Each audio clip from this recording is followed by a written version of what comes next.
Welcome to the 1% Doctor Podcast.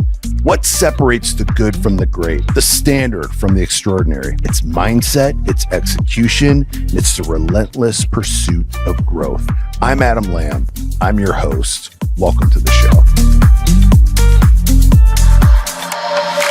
Welcome back to the 1% Doctor Podcast. I'm your host, Adam Lamb. Today, I have a very special guest.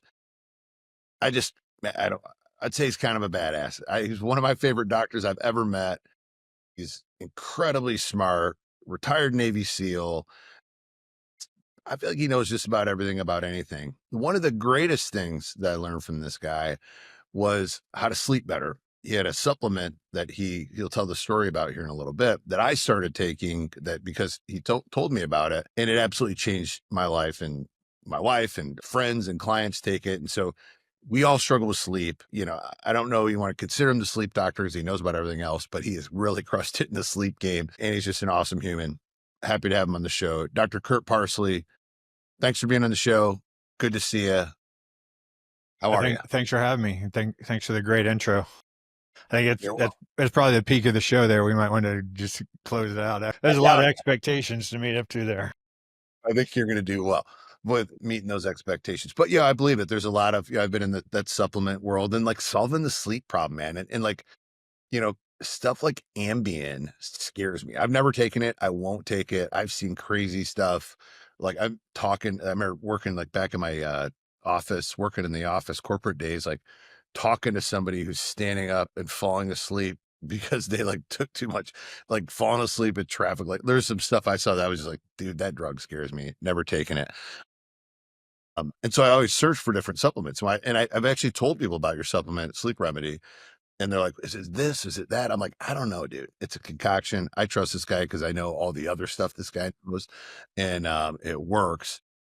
Before we dive into it, we'll talk a little bit about the supplement. This isn't a infomercial, your supplement, but I'm a huge fan of it. People come to me all the time for all kinds of different advice, obviously, right? Like hormones, peptides, sleep, nutrition, fitness, and energy, whatever, right? And like, this is like the first sleep supplement I've ever taken that like, holy cow, works legit every day. I take it every night. But what I want to talk about first is what got you into medicine? Because you have a very unique journey, and I think it's cool, and I think most listeners are going to find it's cool. Talk about how you got into medicine.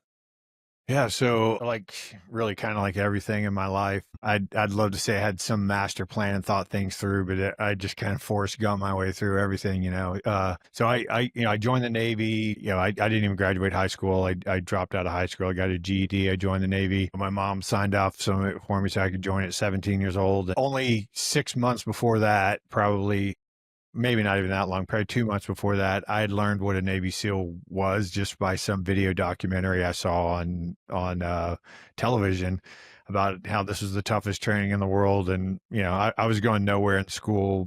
I was a, pretty decent athlete, and I liked competing. I liked doing tough, hard things. And so I was like, yeah, I'm going to go do that. I was in years 88 through 94.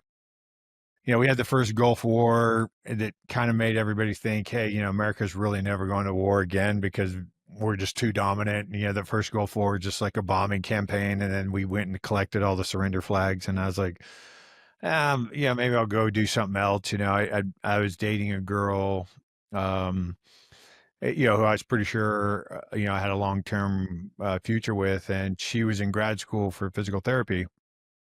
And, my whole life, starting really young, I started lifting weights at like 8 years old. I begged my mom to get me a weight set. I read books, on nutrition when I was in junior high. I studied, Muscle and Fitness magazine as though it was academic textbooks.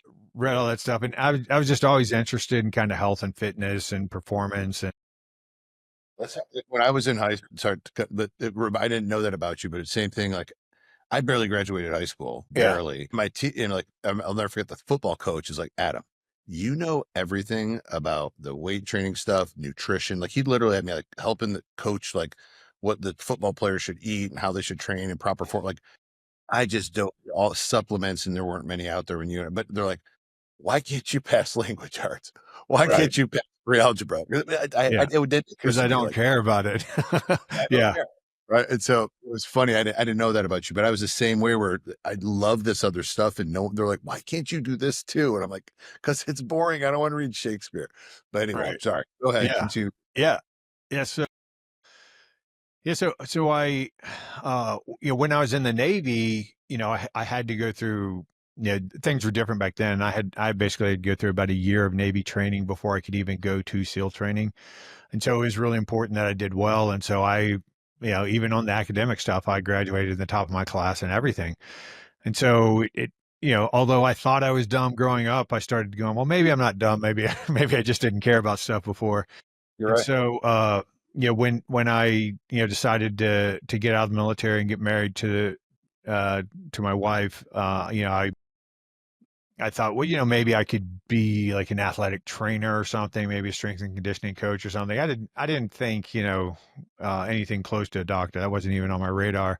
Kind of my stretch goal was maybe being a physical therapist. And so I started working at San Diego Sports Medicine Center, or I started volunteering there because you need 2,000 volunteer hours to even apply to PT school. And so I started volunteering there, and then within probably a week, they hired me as a PT aide, and I pretty much was doing the job of a physical therapist within about a year of working there, and just kind of working with a physical therapist who kind of signed off on all my notes and all that. And I decided, that wasn't really the job I wanted. It was a little limited. It was a healthcare mecca, though. I mean, we had every kind of healthcare professional you could imagine, everything from massage therapists and strength and conditioning coaches to orthopedic surgeons and everything in between. And the doctors, the sports medicine doctors who worked there were roughly my age because I'd been in the military and I'd been through a couple of years of college at that point. And they're like, "Hey, you should go to medical school." And I'm like, yeah, pump the brakes, Sparky. Like I didn't even graduate high school. One of the doctors there overheard this conversation and he came out and he said, "Kirk, the question isn't can you get into medical school? The question is, would you want to go if you could get in?" And I said, "Yeah, of course I'd want to go if I could get in." And he's like, "Well, then you really got to try, don't you, if you want to do it?" And I was like, "Yeah, good point." So I kind of got, guilted into medical school, applying to medical school. And when I went to apply to medical school, I had to go through the books and figure out which medical schools I would be competitive for with my GPA, my MCAT, and all that. And that's when I realized that's when I found out the military had their own medical school. I didn't know that. I had no interest in going back in the military before that. It was kind of a closed chapter in my life. But I was already married. I already had a kid, had another kid on the way, and I was like, that kind of makes sense to get paid to go to medical school, let my wife not work, and instead of the other way around. So that's what I did, and I figured I'd get back to the community, get back to the SEAL teams, give back to the community that shaped me as a man, and I did. And of course, like growing up being kind of like a rough and tumble dude, worked a lot of construction, worked on cars and stuff. So the natural fit for me was orthopedics, and that's where I was headed. That's where all my training was. And and that was, my intention. In the military, you can only do your first year of residency, or in the Navy. You have to do your first year of residency, and then you have to go out into fleet and be kind of a general practitioner. That's what I did. I went back to the SEAL teams to do that. And then you come back after that tour and you finish your residency. Well, what happened with me is I got to the SEAL teams and they had just funded they just received the funding to build the very first sports medicine facility, the first rehab facility. And so I just got there, coincidentally at that time. And they're like, well, with your background, you'll be the perfect guy to sort of supervise this build out and help us hire all these people. And so we did that. And then we had this very robust sports medicine facility with every kind of specialist. And we got people from the Olympic Training Center and professional sports and D1 colleges. And we had all these super smart people. And then I was the least trained, dumbest guy around, right? And then when in the military, when you're the dumbest guy around, they put you in charge. And they're just like, all right, so you're the leader now, and you're going to supervise all these guys. Okay, I don't really know what that means. And so I basically had an office in the sports medicine facility with no real clear job. But what happened, SEALs don't like to admit to any kind of medical problem because it's the number one way they're going to be disqualified from their job. And that's really, they're like professional athletes. The worst thing you can do is put them on the bench. And so they usually do not tell their doctors the truth about anything because they might get disqualified. But because I'd been a SEAL, they trusted me. And so they'd come in my office and be like, "Hey, man, let me tell you what's going on with me." And we can go into detail with that. But, basically, they had a bunch of performance issues. They didn't have any diseases. They just weren't performing as well as they'd liked. Their metabolic markers looked really strange and off for how young and fit they were.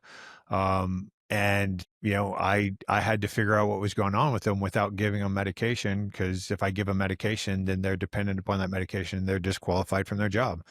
So it really forced me to learn what I do now is sort of lifestyle medicine, right? So I focused obviously on sleep and nutrition. Obviously, they were already great with their exercise. If anything, you had to pull the Like, reins in on them and guys make them do less. guys like Navy SEALs too, there's an aspect I think of this, and I think, not that I want to compare myself to a Navy SEAL, and obviously you were one, but there's a certain way some people are wired. They're just driven, right? Like, they'll go through the pain. There's like 90 things can be wrong, and they're never going to complain about it. They're just going to do the job. They're going to do the mission. They're going to show up to the gym. They're still going to get up at 5 a.m. Like they're just going to do that stuff. For someone else is like, oh, my shoulder kind of, and they're just like, I'll quit working out for 6 months. Are wired differently because, and on the outside, we can look at it and be like, man, you're killing it. But, and they also might not, they might feel like it could be weakness and they don't want to be vulnerable to share, like, actually, doc, this thing's also going on too. And I think someone like you being in a position that they're going to respect because you lived it, but also like lifestyle wise, right? Like if you were fat and lazy and I wouldn't trust you if I was a Navy Right. SEAL, Yeah. right? Yeah. For sure. You look the part, you're ripped, you stay fit, you're not a kid anymore. And I think there's a part of that should be important in healthcare with doctors too, of like, I need to look at you and tell that we value a lot of the same things lifestyle Yeah. wise, or I I'm not listening, right? I couldn't agree more, man. I think about that all the time. As you know, there's a glut of people out there offering all sorts of health and wellness advice on every platform out there known to man. And, I mean, a lot of times they're fit, but they're 25 years old and they work in a gym or something. And like, okay, big deal. Like, yeah, like you could probably eat McDonald's every day and look that Yeah, good I at did. Yeah, when 25 years I was old. 25. Yeah, I did. I had Yeah. abs. I'd eat two double cheeseburgers from McDonald's or $1 each after my workout, and I looked Yeah. great. No matter Yeah. that game, you can't play that game anymore. Exactly. My Exactly. favorite Right. thing was asked me like, "Oh man, how much do you work out?" I was like, I mean, I've been doing it for 30 years, bro." And that's like, that's the secret is 30 years. I've not, yeah, you keep Yeah. going. Yeah, and it's a game of consistency, and, like, to your point, I think it matters a lot more, like, who should you be listening to? You should be listening to somebody who's been through what you've been through, preferably somebody older, a little wise, a little more experienced, who's worked with Right. hundreds or thousands of people and has had a profession and has had kids and has been through bankruptcy and divorce and right on all the stuff that you're worried about. Like somebody who's actually lived that, not somebody who's just like looks great, Yeah. right? Yeah. And so you need both. So you need somebody who's been there, but you want to look at that person and say, oh, he's been through the same grinder. And look, he Well, doesn't, yeah, he looks pretty good. He's still in good shape. He's still getting after it. He still has some success. Like that's a dude I can take advice from because he understands the path I've been on or the path I'm on. He's been on it and he's navigated it successful. So I'm gonna and so when you have a big gut, or you don't have any muscle mass and you're sitting there trying to advise people, and I'm befuddled that anybody would ever listen.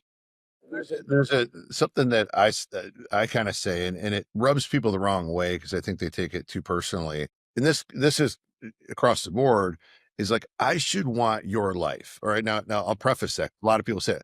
So like, do I want to become Dr. Parsley? No. But do I look at you and I'm like, you're fit, like, because you got a few years on me, you're still in great shape, cool guy, smart, have some money, you got a good looking wife, you're doing cool stuff. Like all Yeah, that matters yeah, too, right? Like yeah. It does. I agree. I agree. I can look at you and say, like, just about everything that I know about Dr. Parsley, I like and appreciate. So I'm gonna listen to him, right? Doesn't mean I want to beat you. I love who I am and I don't want to, but and so people take that the wrong way. But and I said even, in I do a lot of stuff in the ministry side, like with pastors. I'm like, hey, if these people you're speaking to don't you're How stepping many up, pastors are 60 pounds overweight, man? you're Like, overweight, you have yeah, zero connection to your spouse. yeah, There's no confidence and certainty in what you say when you're up there speaking. No one's listening to you. Yeah, right? I And there's a that part of drives that. me insane, and it's Yes, more common, like, it's more that's the majority in my experience. It's a majority, and I've told my pastor, I'm like, "Hey, dude, I'm having a hard time listening to you right, talk about discipline when I see, when I'm watching you gain 20 pounds over the last 3 months. Like, what right. yeah, who are you preaching to, right?" And we live in a society where it's like, "That's mean, that's shaming." No, it's not, man. It's No, if it's like leader, you don't have to be a leader, but if you choose to be a leader, you have to lead in all areas of your life. You have to be a multidimensional leader, right? right. It's how you treat other people, right? Are you nice to the server, or are you some arrogant, pompous, that sort of guys? It's like because you great, you have money, bro, but you're a Yeah, jerk, and you have to and that doesn't mean that you're a bad person if you're not someone whose values are aligned with mine, but I'm gonna seek out somebody who has aligned values to me, right? So, like you say, like, I don't wanna be you, but I respect all the things you've done, right? And it's like, well, that dude's his values are aligned with mine. You're fit, like, you have entrepreneurial success. You're a good Christian, right? You have an attractive wife. All that stuff, I agree. It's like, that's a guy that I could hang out with. That's a guy that I like similar things to, and I would right? And why would I go, well, he's really smart in that area. Everything else looks terrible, but I'm going to listen to him about this one thing. I don't think that's the right way to go about it, and because that's why life's too multidimensional, and I think that everything ties back. matters. Everything matters. Yeah, and that ties back into why you've had so much success with helping Navy SEALs, why they trusted you, because it's like you look the part, you Right. got the credentials for the part, Right. whether the credentials in medicine, but also the credentials in like, hey, you were a SEAL too, right? Yeah, and that matters to them way more than my medical credentials, way more. 'Cause like, what we're going through, and we can trust you. We can tell you the truth about what's going on with this, and you're not gonna screw us over. But And what were some of the things and you it's got like, to my wife does exactly what I do. She's a nurse practitioner, but she focuses on women. And why? Because I'm not a woman, right? I would right? much rather pass that on to because I can't identify with everything that a woman does. But, women meet my wife and they go, "Wow, you have great arms. You have a great figure. You look great. I'd love to be like you," right? Yeah, and Same. I'd love to have what you have. And she can talk to them all day, and they're gonna listen to her. They don't care what I think. They're like, "Wow, that guy, he doesn't understand. Like, he doesn't know what it means. He's never given birth. He's never done this. He's never" right? And they're right. Right. I don't know. I don't know. And they shouldn't listen to me. They should listen to her. It's a great point. It's a great, but it can empower a lot of people that maybe aren't in a position to lead, to step into it by choosing like, hey, just get all these domains of your life in order. And based on, the fact that a woman versus a man, like you might have this audience that you don't think you could have, that you could go and build and create a following and build a business behind and things like that too, by just identifying who your key demographic, right? Guys like us, Yeah. you know who your guy is. Like there's guys that are maybe your age or that 5 to 10 years younger than you that are like, whatever you're doing, sign me up. I Right. trust you. I'll pay. Let's go. Right. And it's way easier just by how you show up initially. And then obviously you can fulfill it with all the knowledge and wisdom that you have. So let's talk about a little bit of like what are some of the things that you really like keyed in on with a lot of the SEALs that they were struggling with the most? Some of the stuff we talked about amazing from like I'll screw it up, but more like brain trauma from like firearm. Like we talked about some of these other all these other Yeah. cool things that Yeah. just people. Overpressurization injuries and yeah. So, as you alluded to earlier, it's a unique population, right? It's a very, very selective population, and everybody in that population is very similar because of the selection process. And primarily what SEALs are really trained well at, and what we really select for in training, is people who can suffer well, right? Meaning that we can make life a living hell for you, and you'll keep going and keep doing your job. That's what we value the most. And so Mm, the SEALs were not coming to me to complain about not being able to do their job, right? They weren't coming in and looking for an excuse not to do their job. They were coming in and saying, I'm doing everything that's expected of me, and I'm performing okay, but I feel like I should be performing a lot better. As a great example, like you talk about you talk about just the driven nature of them. Every single guy who came in my office was not sleeping well. But not a single guy in my office told me that he wasn't sleeping well. That wasn't even on their list of complaints. Their list of complaints was, "My motivation sucks. All my joints ache. I feel like I'm getting weaker. I feel like I'm getting fatter. I feel like I'm getting slower. I'm eating right. I'm working out right, and I'm kind of falling apart. And my memory sucks. My focus sucks. My concentration sucks." And like I'm still doing it. I'm still getting up and going. And they were all getting up at 4 o'clock in the morning and going into because they couldn't fall back asleep. They're getting up Yeah. at 4 in the morning and going to the gym and working out for an hour and making sure they didn't take any naps all day, and then thinking, "Well, tonight I'll be tired and I'll go home and I'll fall asleep." And I'd be like, "How long you been doing that?" Like, 3 years, right? And I'm like, Keep going, like today's the day, right?" So they weren't even complaining about sleep. And it was after probably 30 guys had been in my office and told me almost the identical story. I really thought they were coaching each other on what to say because it was so similar.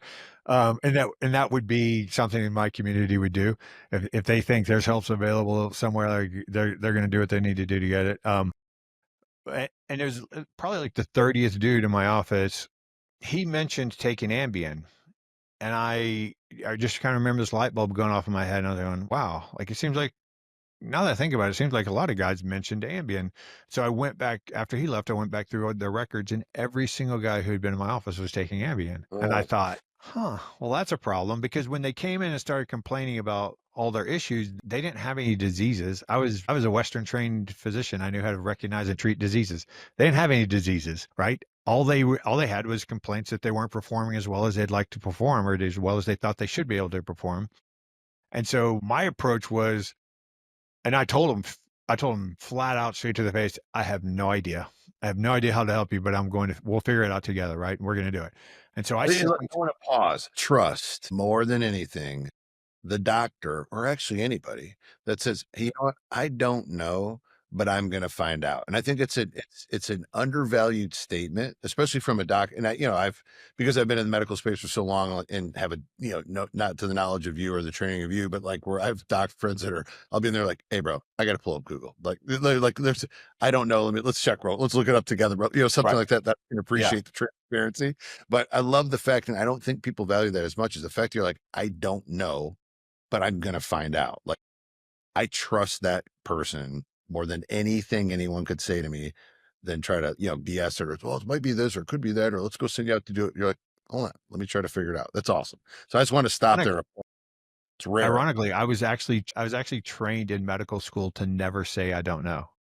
Oh, And yeah, and but staff would light into me all the time.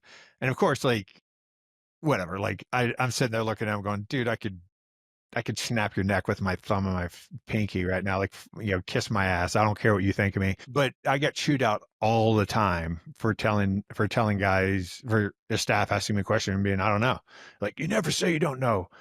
Oh, I say I don't know when I don't know. Like, what do you like? What do you want me to say? Like, make up some BS? Yeah. So anyway, so I told him, I said, first thing we're going to do is we're going to test some labs. And I literally sent them to the hospital to get labs drawn for everything I knew how to interpret. I mean, that was my criteria. It's like, if I know what the lab means, I'm going to order it. And that's what I did. And so I was getting 98 serum markers on these guys, and coming back and looking through all of them. And there was a very clear trend, that, basically, if you're in the medical world, you know what metabolic syndrome looked like. That's what their labs looked like. All of their anabolic markers were really low. Their catabolic markers were high. Inflammatory markers were high. Oxidative markers were high. Or insulin sensitivity surprisingly sucked, right? They would have a fasting insulin of 25, yet they have six-pack abs. They work out every day. They eat well. And I was like, how is that possible? Yeah, their cortisol would be off the chart one way or the other, right? Like, these are an anomaly humans, right? These are like, especially in today's society with yeah, how people are, yeah, like they're anomaly humans. And right, so when you run anomaly humans by a standard test too, right. like you need It's someone who absolute has, nonsense. yeah, yeah, you need to. That's when I look at certain things with someone's labs, they're like, "Oh, my cholesterol's a little high." I'm like, "Bro, you eat carnivore, right? Yeah, okay, you're good." Like it's not actually like your HDL's great, your Yeah, LDL. like mild, Yeah. your triglycerides are low. No, you're fine. You're reflecting how you actually eat consistently. You're fine. You don't need a statin. Move on, or go ask, find another doctor. Meet Dr. Parsley. But well, yeah, I'll let you comment on how you feel about those things. But Yeah. they're not when people aren't just like everybody else. You have to look at that lab work and some of the stuff through a different Yeah, light. and people make a mistake, and they even doctors say it all the time. These are normal lab values. If you look, that never says normal, right? Or it should never say normal. It says reference range, and what that means is compared to the average population that we test, LabCorp or Quest, which they update every 10,000 patients. They change their reference ranges to reflect the average of the population. So as the population gets more and more sick, or weaker and fatter and dumber and slower and colder, those reference ranges keep going down. There's a perfect example when I first started looking at all of these, the reference range for testosterone was 250 to 1100. And the way that reference range came about was Framingham data. So that's way back in the 60s, right? And the criteria for being normal in Framingham studies, you had to be 19 or older, you had to have your testicles, and you had to be alive. That was it. Like, and if you met those 3, you were in the reference range, and that's what the reference range was. And so when you see a testosterone of 250 on a 28-year-old seal, and you're like, okay, well that can't possibly be normal, because in Framingham, who had the 250? The 80-year-old in the nursing home had the 250. The 19-year-old was 1100, right? And one of the things too is we don't spend a lot of time testing people's just hormones when they're young. Like my son's 17, we do annual blood work because I want to watch the trajectory, but also like when things are great, like, hey, how do you feel? I feel amazing. Cool. Let's see what Let's see what diagnostically that actually amazing looks looks like. like. Let's see So what sort down of the road, metrics we can attach to amazing. Yeah. And I tell yeah, people that and about if we're wearables. I'll tell people about yeah, that wearables all the time too, because a lot of times your wearables, it's following algorithms, it's making estimations based on your research, and it's following an algorithm. And your wearable might tell you that whatever metric you're talking about, that you're at 70% or something, but you might be like, I feel amazing. Like today is a great day. My performance is great. I feel like I slept great, but my sleep score is 75. Well, then that's the good sleep score, right? You don't need to be 100.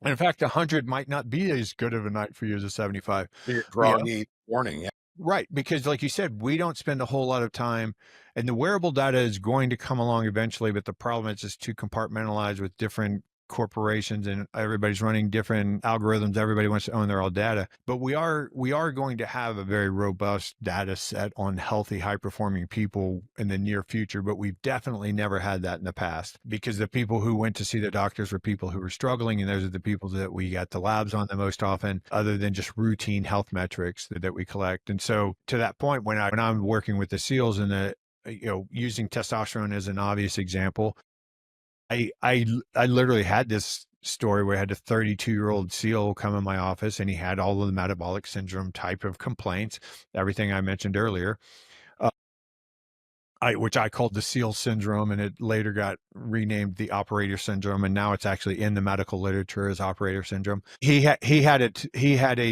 total testosterone of 246, and I was like, well, that's an easy one, right? Like, I can't give him testosterone, but the endocrinologist can. So I sent him to the endocrinologist, and the endocrinologist retested him, and he came back 251, and he said, "You're normal." And I was like, this cannot be happening. But the reference ranges are changed now. And when I do LabCorp and Quest now, the high end of the testosterone is 916. Why? Because everybody's testosterone's gone down 200 points. Yeah. Yeah. So anyway, back to the story. I did all that, working with those guys, and then helping them perform better, completely revolutionized what I thought about medicine, changed my approach to everything. I had no interest in going back into orthopedics after that, because, I wanted to help. I wanted to help high performing people perform better, or at least like healthy people, perform better. That just was way more inspiring to me than taking sick, miserable people and making them slightly less sick and slightly less miserable until the next visit I saw them. That just wasn't attractive to me anymore. And it's cool, right? I think it's Yeah. cool. Like even, me not being a medical professional, but creating a business back in 2012 that allowed, like, really that connected patients like that, like high kind of top performing, high operating individuals to actually get their kind of care that they're looking for, because their Joe Schmo primary care doc just didn't get it, didn't understand it, didn't look at them as a holistic lifestyle standpoint, and it wanted to seek optimization. And so, and honestly, I thought it was cool working Yeah. with cool people. They have Yeah. cool goals. We're like It's trying to find that edge versus like the masking a bunch of chronic sickness. And it's so much more fun to work with motivated people. One of the worst scenarios I find myself in, and it doesn't happen very much anymore because I screen really heavily for my clients now, but if your goals are more important to me than they are to you, then I really don't want to work with you. I mean, I'd hate to be an elitist snob, but it's like you can go get that advice from anywhere. You can just watch TikTok videos or something, man. Because you're not really listening to me. You're not really doing what needs to be done. If I have to keep poking, like I understand there's definitely some psychology involved in helping people change their lifestyle, but there's a difference in helping people when they fumble and just trying to push somebody uphill the whole time and they're not really putting in the effort. And obviously I did not have that population with the SEALs. Like that wasn't a problem whatsoever. And when I got out of the SEAL teams, I went into concierge medicine, and it was the 180 opposite of, my clients were 180 opposite. They came in for, they wanted to call me at 2 a.m. about sniffles and sneezes and stuff. And I just came from a population that tried to hide their gunshot wound from me so I wouldn't tell them they couldn't go to work today. Yeah. To your point earlier, about, sort of the Joe Blow doc in the box, like that's who they were going to replace me with at the SEAL teams. Just because that's the design of the Navy. The SEALs don't get specialized doctors, and it just happened that I worked my way into that spot. And so all the SEALs were like, "What are we going to do?" And I was like, "Well, I guess keep calling me, and I'll do this on the side." And so I've been doing that ever since I got out. And in 2000, well, January of 13, so really into 2012. And I said, just keep calling me. I'll keep treating you. And, now along the way, a bunch of foundations have gotten involved and they'll pay for all their meds and stuff. And I still don't charge them for my time. And one of yeah, the things I tell my clients is like a nonprofit almost type thing yeah, for yeah, you. That yeah, you built a lot, yeah. So 10 plus. I essentially donate my time to the nonprofit, and Brandy treats their wives. And, you know, and, and, I've done it all along, but the SEALs had to pay for their meds before and their peptides and their supplements and all that. But now the foundations are paying for that, so we can help a lot more guys. And when I get private clients, I tell them, I say, hey, I'm really expensive, and I'm really expensive because you're paying for me to treat SEALs too, because I'm spending half my time doing those guys and I'm not getting paid for it. So I'm charging you for it. If you're not down for that, then we're not a good match. Allows you to just weed out. And that's a fun part about having a good track record, being successful and being elite, like you are. What you do is you get to kind of pick and choose who you want to work with, Yeah. right? I'm Yeah. sure there's plenty of people with plenty of money that were like, hey doc, I want to work with you because like you're who you are. But you can look at them and say, you're not going to follow what I want to do, and I don't want to waste my time.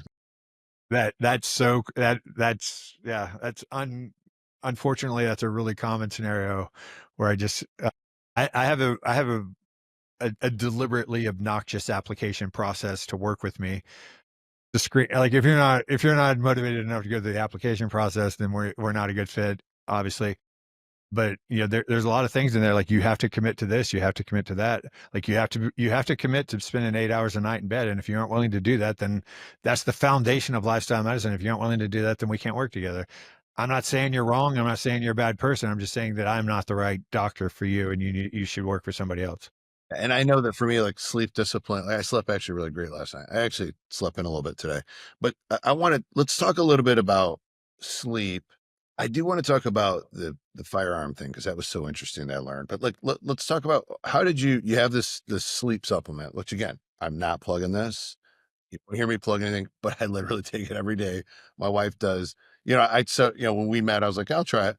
And I literally subscribe and take it. Like, what went into you kind of coming up with this? And it is this kind of this is like what you kind of formulated at some point to get Navy SEALs off Ambien? Like talk a little bit about that side of the sleep. Yeah. Yeah. So, like, as I was talking about earlier, I had this sort of picture of a metabolic syndrome, uh, young, healthy guys, sitting in front of me that didn't match the paperwork. And like I said, I really didn't know what was going on. My first inclination was to think back, this was 2009. So they'd been in combat for 8 years. Right. And so my first inclination was to think back to, Vietnam, where I think they called it combat fatigue. And then in World War II, they called it shell shock. So I said, Yeah. well, maybe it's that. Maybe whatever that is, maybe it's that. And so I started doing research on that, and apparently nobody knew what that was. It was just a syndrome, and they're like, "Well, I don't know. It's what you're talking about, but we don't know what causes it." And so that wasn't super helpful. But like I said, that one guy mentioned being on Ambien, and I went back and I looked through, and every guy had been in my office had been on Ambien.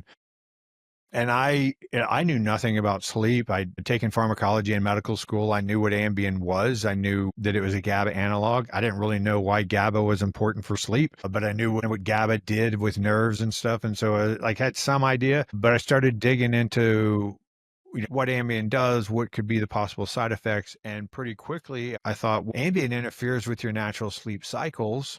And these guys are using Ambien and alcohol. They both interfere with their sleep cycles, and your sleep cycles are when all your hormones are balanced and all of their hormones are off. So let's get them off of Ambien. And real quick, can you talk about like the sleep cycle? Because I know I learned a little bit more of that with you in previous conversations, but like explain like how the body does its kind of up and down through the Yeah. sleep and Yeah. those sleep cycles or pattern, like whatever you call that from Yeah. a So basically the nomenclature has changed a lot over the years, but I believe the simplest structure for it was the structure I learned it under, which was sleep cycles 1 through 4, and then REM was its own. Thanks so much for tuning in to this episode of The 1% Doctor. Please be sure to subscribe to the show where you're able to consume more podcasts, get more value, and learn more about doctors potentially just like you. Please tell a friend, review the show, and we'll see you in the next episode.